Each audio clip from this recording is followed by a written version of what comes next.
Can we really know what superintelligence will do unless we're that smart?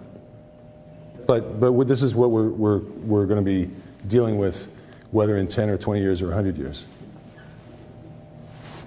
If there are people in wonderful institutions trying to create a benevolent or empathetic gene into artificial intelligence, what about the other 55 countries that are going full on with battle war?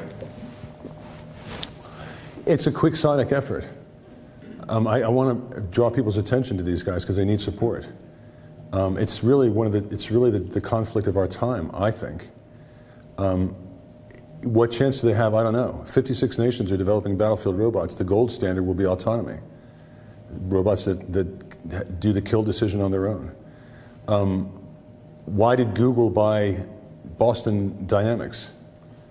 You know, Boston Dynamics has 20 outstanding contracts now going on with the Pentagon about battlefield robots. You've seen all the videos. They're absolutely hypnotizing. They're human-sized robots. They're acting, you know, they're getting very nimble and very able to move around very fast.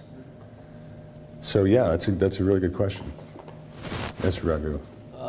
So self-awareness seems to be a pretty critical assumption in how a lot of these scenarios seem to play out. The fact that the AI becomes self-aware and suddenly develops these urges towards self-preservation and whatnot.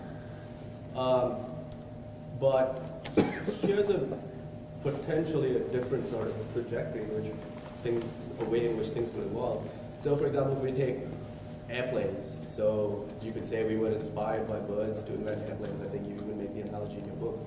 But eventually the way we sort of created human flight, airplanes don't behave anything like birds. We don't have flapping wings. So we've managed to create a simulation of flight without actually replicating the exact behavior.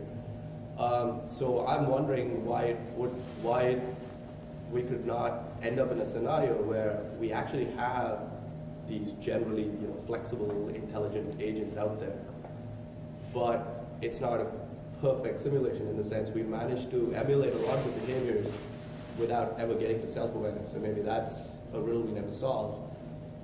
So isn't that a possible scenario? Right? So or do you think that's a necessary outcome somehow?